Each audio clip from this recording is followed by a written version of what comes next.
La traducción Nuevo Mundo traduce este versículo como la palabra era un Dios. Sin embargo, el artículo indefinido un realmente no existe en griego. Si Dios era el verbo, ¿cómo podía ser Dios diferente del verbo?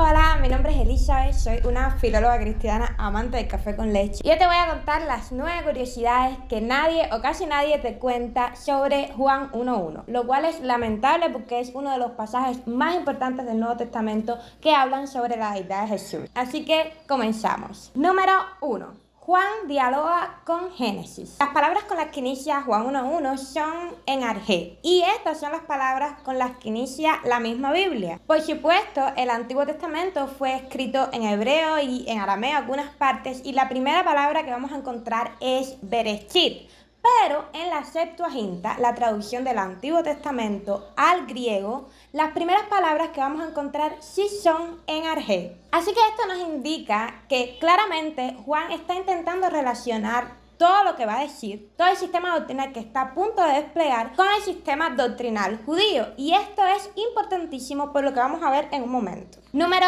2. Juan habla de la deidad de Jesús mucho antes de lo que crees. El pasaje sigue diciendo en Hologos. Hologos se traduce en español como el verbo o la palabra y está haciendo referencia directamente al Hijo de Dios. Esto lo sabemos al seguir leyendo. Por ejemplo, en el versículo 14, claramente está identificando a el verbo con el Hijo de Dios. Por tanto, cuando dice en el principio era el verbo, se está refiriendo a que en el principio era el Hijo de Dios. Ahora, el verbo que se traduce por era en español es en, que viene del verbo eimi. Este verbo está en imperfecto y en este caso denota la preexistencia del Hijo de Dios. El Hijo de Dios no fue simplemente en el principio, no surgió simplemente en ese momento, sino que ya era en el principio. Y es interesante porque las personas cuando debaten sobre Juan 1:1 se centran en ver si se debe traducir como era Dios o era un Dios, pero realmente se obvia todo lo que este pasaje ya nos viene diciendo desde antes. Y una de las cosas que nos viene diciendo es que el Hijo de Dios es preexistente, que estaba presente cuando todo fue creado. Y de hecho, si nos vamos al versículo 3, vamos a ver esta conexión con Génesis de la que hablé más arriba. Número 3. El verbo es diferente del Padre. El pasaje sigue diciendo, kai hologos en pros ton seon. Y el verbo estaba con Dios. Existen dudas sobre cómo traducir la preposición pros, pero en general se acepta que aquí se está indicando compañía. La compañía del verbo, por una parte, con Dios, por otra. Es claro que se nos está hablando de dos personas diferentes, porque por lógica tiene que haber al menos dos personas para que exista compañía. Puede ser muy poético decir me acompaño a mí mismo, pero vamos, lógico no es. Ahora, ¿qué significa Dios aquí? Claramente se está haciendo referencia al Dios creador del cielo y de la tierra, a Jehová, al Padre. Por tanto, el verbo no es el Padre, sino que estaba con el Padre. Esta expresión es tan importante que se vuelve a repetir en el segundo versículo. Número 4. El orden de los factores Shatter producto. La tercera parte de este versículo dice así: kai theos en hologos. Una traducción extremadamente literal de este versículo tendría que ser Dios era el verbo. Ahora, decir que Dios era el verbo es decir que toda la deidad se resume solamente en el Hijo de Dios, lo cual de entrada contradeciría la idea de un Dios trino, es decir, un Dios en tres personas, Padre, Hijo y Espíritu Santo, y no un Dios en una sola persona. Interpretar el pasaje como Dios era el verbo, como lo han hecho algunas personas, con Dios siendo el sujeto de esta oración, es una interpretación de la que derivó en los primeros años del cristianismo una herejía llamada el sabelianismo, del que ya hablaré más adelante en otro video, así que déjame saber ahí abajo si te interesaría conocer más sobre esto. Ahora, esta traducción es incorrecta por dos razones. La primera es una razón lógica. Si Dios era el verbo, ¿cómo podía ser Dios diferente del verbo? Diferente de Dios. Si Dios se refiere al Padre. La segunda razón por la que Dios era el verbo es una traducción incorrecta, es una razón gramatical. Las traducciones extremadamente literales no suelen ser buenas porque las lenguas tienen estructuras diferentes y diferente orden de palabras. Y lo que pasa cuando traduces demasiado literal es que terminas por comunicar algo totalmente diferente a lo que el autor realmente dijo. Ahora bien, en español, cuando tenemos una oración nominal del tipo el verbo era Dios o Dios era el verbo, el orden en que están los sustantivos va a determinar cuál es el sujeto. Sin embargo, en griego, el sujeto en este tipo de oraciones no solo se determina por el orden de palabras, sino también por otros factores. Uno de esos factores es cuál de los sustantivos tiene artículo y cuál no. En este caso, hologos, el verbo o la palabra, tiene artículo y theos no. Por tanto, hologos es el sujeto y debe ponerse primero en la traducción al español. Esto quiere decir que la traducción nos quedaría el verbo era Dios o quizás el verbo era un dios. Antes de pasar a la curiosidad número 5, que es donde de verdad se pone bueno esto,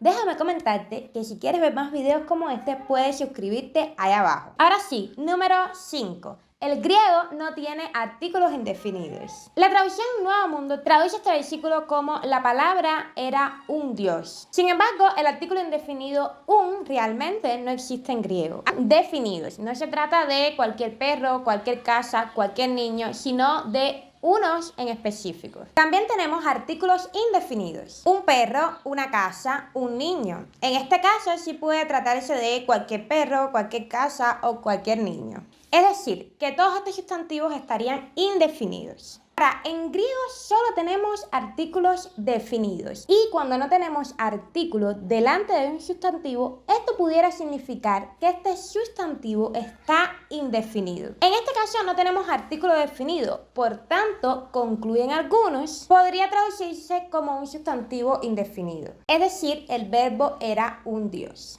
Sin embargo, esta traducción tiene dos grandes problemas. El primer problema es que Juan era monoteísta. Sabemos que Juan era un judío del primer siglo y además su monoteísmo es evidente en todo el Evangelio de Juan. Cuando Juan se refiere a Dios, no puede estar pensando que se trata de un Dios cualquiera, de un Dios aparte, de un Dios más pequeñito, porque eso iría en contra de su propia creencia. De hecho, sabemos que los judíos del primer siglo eran bien intransigentes con su monoteísmo en oposición al politeísmo de las sociedades que los rodeaban. Por tanto, repito, es imposible que Juan pensara que aquí el sustantivo Dios estaba indefinido, porque solo hay un Dios verdadero. De hecho, muchos de los que lo traducen como el verbo era un Dios o la palabra era un Dios también son monoteístas, así que tienen que hacer muchos malabares lógicos para darle sentido a esta traducción. La segunda razón por la que esta es una mala traducción es que si bien cuando no hay artículos se puede tratar de un sustantivo indefinido, esta no es la única posibilidad. Por muchas razones, un sustantivo pudiera carecer de artículo y ser definido. Y lo más importante es que hay un ejemplo de esto en el mismo versículo. El sustantivo arjé no tiene artículo y sin embargo sabemos que no se nos está hablando de cualquier principio, sino de un principio bien definido. El principio, el inicio de los cielos y la tierra. El principio de la creación. Esto quiere decir que el sustantivo theos también pudiera ser un sustantivo definido, es decir, estarse refiriendo a un Dios en específico. Ahora, ¿por qué Juan no le puso artículos si era tan fácil? Número 6. Hay una razón especial por la que theos no tiene artículo. En este versículo la palabra theos aparece dos veces. Una con artículo y otra sin artículo. ¿Por qué Juan eligió hacerlo de esta manera? Bueno, esta ha sido la pregunta de muchísimos estudiosos quienes notan una diferencia clara entre el theos que tiene artículo y el que no lo tiene. Y esta diferencia es una diferencia de significado entre estos dos usos de la palabra theos. La primera vez que aparece esta palabra theos y tiene artículo, se hace referencia a Dios el Padre. Sin embargo, la segunda vez se hace referencia claramente al Hijo de Dios. De hecho, esta distinción es tan clara que en el versículo 2, cuando se dice, este era en el principio con Dios, ese Dios, refiriéndose al Padre, sí tiene artículo nuevamente. Es decir, que Juan sí quiso reforzar esta distinción de significados. ¿En qué hay una diferencia de significados entre estos dos theos? Es algo en que estamos de acuerdo con los testigos de Jehová. Sin embargo, no es porque Jesús sea un Dios pequeñito, porque como sabemos, no puede haber más de un Dios verdadero. Esa no es una posibilidad contemplada por Juan. Juan sí tiene el propósito de establecer una diferencia entre la persona del Padre y la persona del Hijo. Número 7. Aquí la palabra Dios tiene un significado cualitativo. Hasta aquí hemos descartado la posibilidad de que este texto sea traducido como el verbo era un Dios. O sea que aquí el sustantivo Dios no esté definido. Y hemos hablado de que perfectamente se pudiera tratar de un sustantivo definido. Y de hecho muchos estudiosos creen que en este caso se trata de un sustantivo definido. Sin embargo, en este tipo de estructuras gramaticales, un sustantivo, además de ser definido o indefinido, puede ser otra cosa, y eso es cualitativo. Y de hecho, cuando los sustantivos son cualitativos, comúnmente carecen de artículo. ¿Qué significa esto? Significa que se está expresando la cualidad del verbo, del Hijo de Dios, de ser Dios. Es decir, que se está expresando su deidad. Número 8. La mejor traducción de este pasaje no es con un adjetivo. Hemos dicho que aquí Dios expresa la cualidad de Jesús de ser Dios, de ser divino. Entonces, ¿por qué no pudiéramos traducir este texto como el verbo era divino?